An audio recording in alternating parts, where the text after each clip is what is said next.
Can we start with a roll call, please?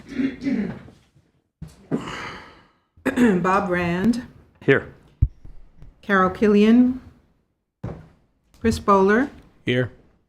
Derek Harris, Harry Lloyd, Here. Christos Mavronas, Here. Ruth Traeger, Here. Juan Harrington, Brad Harris, Nancy Kiefer, Here. Keith Norden, Lou Paris. All right. Everyone's got a copy of the minutes for the last meeting. If they've been reviewed, can we have a motion to approve? So moved. Second. Any discussion? All in favor, say aye. Aye. Aye. Any opposed? Okay, let's go to reports. Looks like Nancy's the lone reporter today. You're giving me the floor. Well, Jeff's here too, so the floor is yours, Nancy, with the Chamber of Commerce. Great, thank you very much, Bob. Appreciate it. Obviously, it's session in Tallahassee, which means things are really, really busy. Things are a little crazy up there. We're following a lot of early learning bills that are going on. Obviously, we look at those issues as a future workforce and making sure we're getting our kids in the schools ready to learn and reading at the proper level and doing math at the proper level. So there's a lot going on there. A lot of tort reform coming back up that they're trying to undo from the last session. So we're just keeping the pedal to the metal on that, making sure we keep moving forward in the direction that we did last year. It obviously was some of the tort reform did help with some of the insurance costs. So we're still are going to be able to see some of the impacts of that as the years go on, but going backwards on tort reform isn't going to help stabilize that market. The business retention or business rent tax is also looking like we might finally get that removed, which will be of help to the business community as well. Locally, tonight we'll be presenting an alternative in regards to linkage fees, hoping that we can come up with a solution for affordable housing that's more sustainable, long-term, and actually can, have a decent amount of money that can go into the bucket to help with what we also agree is an issue for our community. Next week on April 24th, we'll be facilitating a groundbreaking for Exalt Health.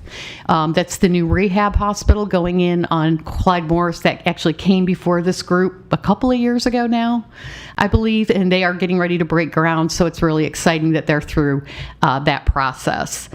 Looking at my notes here. The next Eggs and Issues will be May 8th, and we have Secretary Perdue coming in to talk about transportation.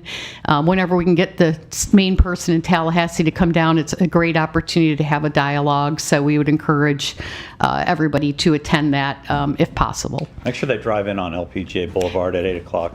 There you go. We'll maybe we should move our meeting out to LPGA. Yeah, maybe we should move it, right?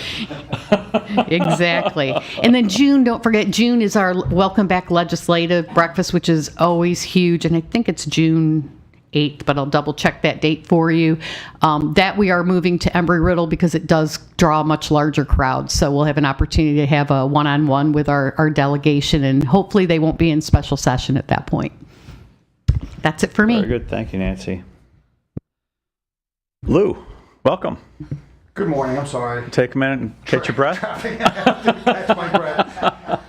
There was a big accident. Yeah. Oh my God. It affected everything. So last night the county council approved a proposal that we had put forth to take on the management of the Volusia County Business Incubator, and so we're very excited about that change. And let me say that we are very pleased and thankful for the great work that the UCF Business Incubation Program did for the region. In many ways, we can say that they contributed to the ecosystem that exists today. Things like the Micaplex, things like 1 Million Cups, really came to flourish, partly because of their presence and their all the things they did for the community, and some great businesses have come about that incubation process. Now, because of that growth, that change in our community, we have a more robust ecosystem today, and we started noticing the need to expand the services to a wider range of businesses, not only technologically based. And that led to conversations with UCF, and we were kind of asking them to do something that was quite outside the scope of what they normally do. And so the conversations then went in the direction where we looked at the possibility of doing this ourselves and being more open to the needs and more in line with the needs of the business community. So that we have a great concept in place, one where we will be able to work with more businesses. And when I say that, we're thinking of any kind of business, where plumber, electrician who wants to see their business grow, and have the right kind of program for that for that kind of business. It's going to be more educational based, if you will, following kind of like a process with more education built into it. And I love the fact that this concept includes what already is. So basically, connecting the innovators and the businesses with the services that already exist in the community for them. So like the business, Volusia Business Resources, kind of connecting them to that entire ecosystem. So your outreach program is through the existing organizations for you? So yes, in terms of outreach, my hope is that because we will be showcasing all the partners in the Volusia Business Resources, that through them we can make this create this awareness. Now, one thing, let me clarify: the physical space is not going away anytime soon, and we have already made arrangements to bring on board the current site manager, Connie Garson. So she will be working with us. So to the outside, to the public, you won't immediately see a change. I mean, those things are still in place. It's just that now we will be running it ourselves to give ourselves more flexibility in offering services to the community. Because right now, actually, we have a full house right now in that building. We have about 13 to 15 businesses. Now, when we were seeing how many businesses were coming through the door, a few hundred were coming every year to seek assistance, and there was nothing really that matched what the incubator program could do for them. So that's where we recognized a need to open that up a little more, and so we're very excited about that this new phase. Very good. Lou, my understanding is that last night at the county council meeting, there was a discussion around funding to improve the land at the airport that's currently vacant for industrial development and just get it more to a shovel-ready site. Can you shed a little light on that conversation, how it went last night? Yes. So for us to be able to attract businesses, and I'm speaking for Team Volusia, there's a huge benefit about having a piece of land that is shovel ready. Otherwise, you are extending the timeline significantly, and that would discourage some businesses from saying, "Okay, we would like to come here because you're ready for us to build something." And so the conversation yesterday the questions were. It was on the consent agenda, and there were only comments. That's what it was. There was no really voting on it, other than they actually approved the consent agenda. But they were asking about the architect's involvement in the process. That was really the focus of it, and if we had one or more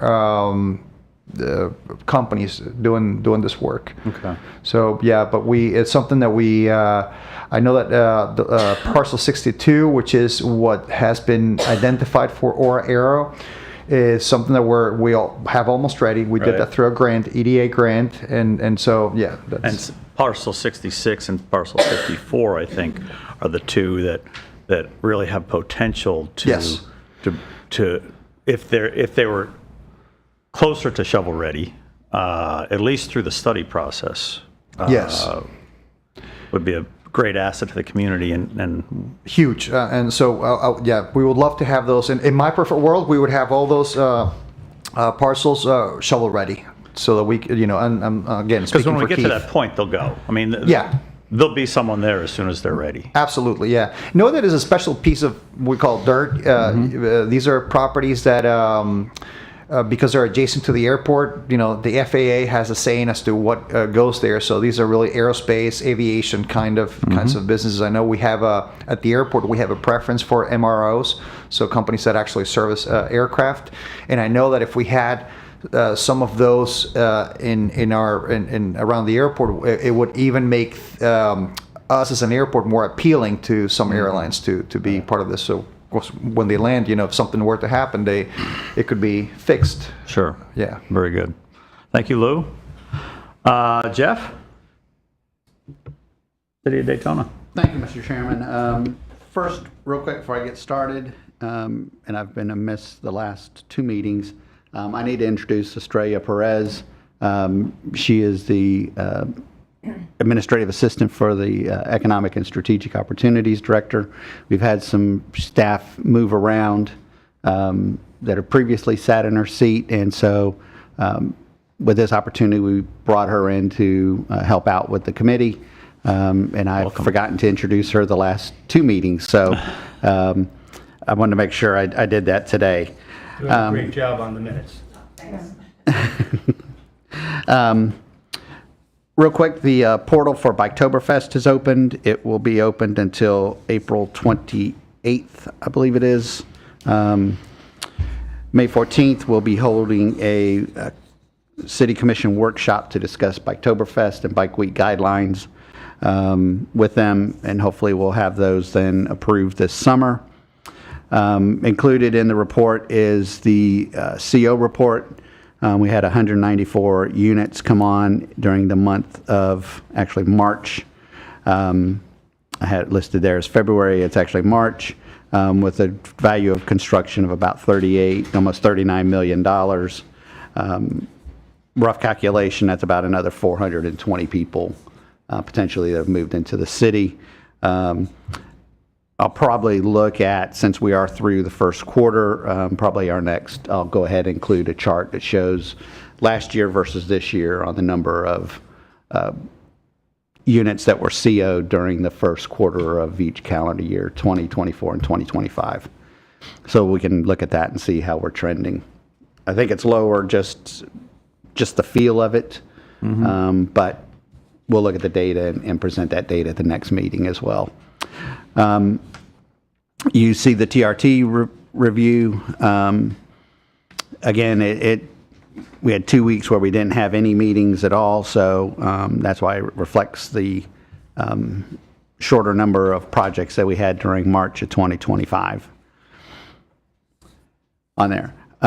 My intent is I've been working with our IT folks to get the application that we reviewed last meeting for those under 50 employees. Hopefully we'll have that worked out and the PDF completed by our next meeting, and we'll be able to present the final draft of that for those under 50 for the committee as well. What's the status of Avalon? Where are they exactly? They're talking about rezoning, but the timeline for that huge project? They haven't really given us a kickoff date yet. All they were talking about is how they were going to look at now phasing some projects out up towards the north end of the project. Have they got their utilities straightened out now, their water and sewer? I don't know for sure, but I'll find that out and also report back on that. Yeah, I think an update on Avalon Park in general would be great if we could just get a status report on that.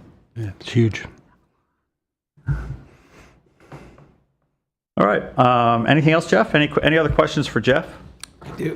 On the Sears for self-storage, is that the actual Sears in the mall, or that's another location?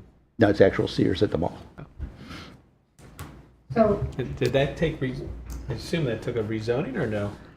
I don't believe so. I believe they were just to discuss the site plan. So, we Yeah. need to find out a little more about that, if there's a rezoning too on that, I don't know. I don't believe so. I don't believe it needed to be I don't rezoned think for it that. needed to be rezoned. So back to That's the, an approved Avalon. use. oh really?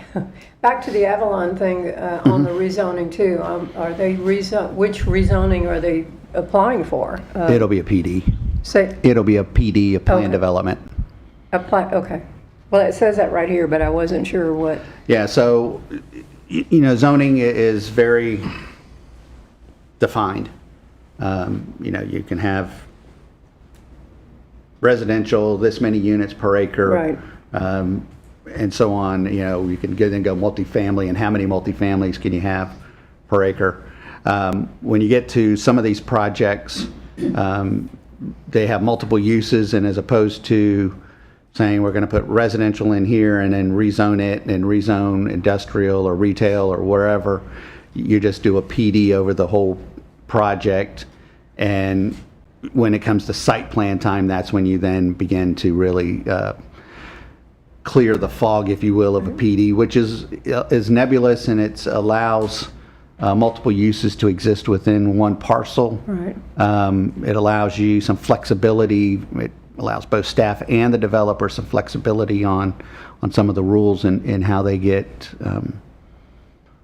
I'll say, negotiated through that process. Right. Other questions for Jeff? Let me come back to self-storage. Okay.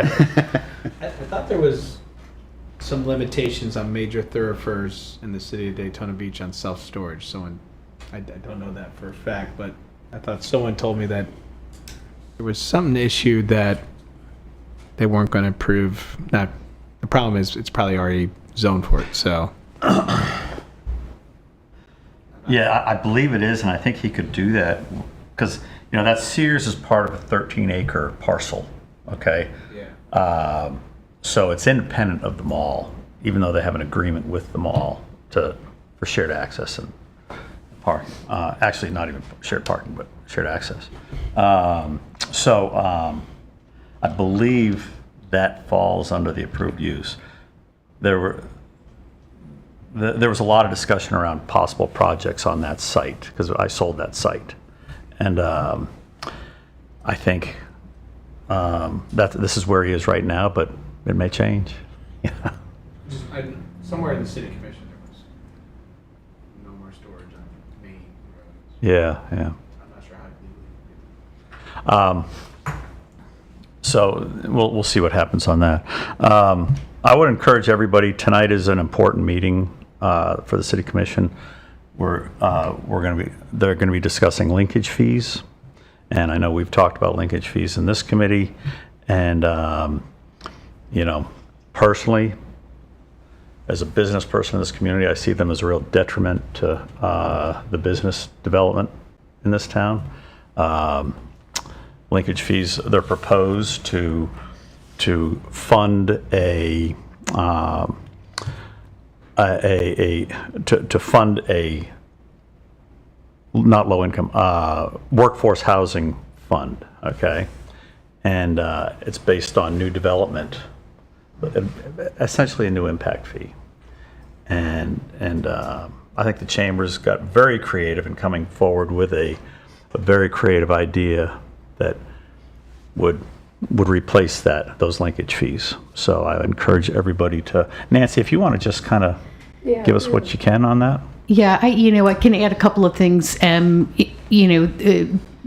linkage fees, we went back and did a study from 2023 of everything that was developed, new development that would have fallen under the linkage fee if it was in process at that point.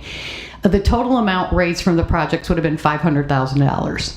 So if you're looking at, houses, that's 2 new houses. So it's, it's not a very viable long-term source if we're going to try to raise money for affordable housing. We need to look at it in a much bigger vision, so that the dollars that can be raised can be even more. I think there's a misunderstanding out there that money can be used for repairs. It can be used to lift houses out of flood zones. It can't. It could only be used for new development. The concern from the chamber's perspective is anytime you start taxing new development, it does send up a signal that we're really not interested in attracting new business to the area. So, we just want to be very thoughtful in how we look at this going forward. We agree that we would like to see a dedicated funding source for affordable housing. We just don't agree with the mechanism that has been presented. And quite honestly, the only thing that has been presented is linkage fees. So that's why that's the fixation by so many people, that's the end result for it. So we have come up with a look at taking real estate values and the increase in real estate values each year, taking a percentage of that, which basically means it comes out of general fund. So it is, a little bit of work on behalf of the city to look at how this looks going forward for growth opportunity with the city budget.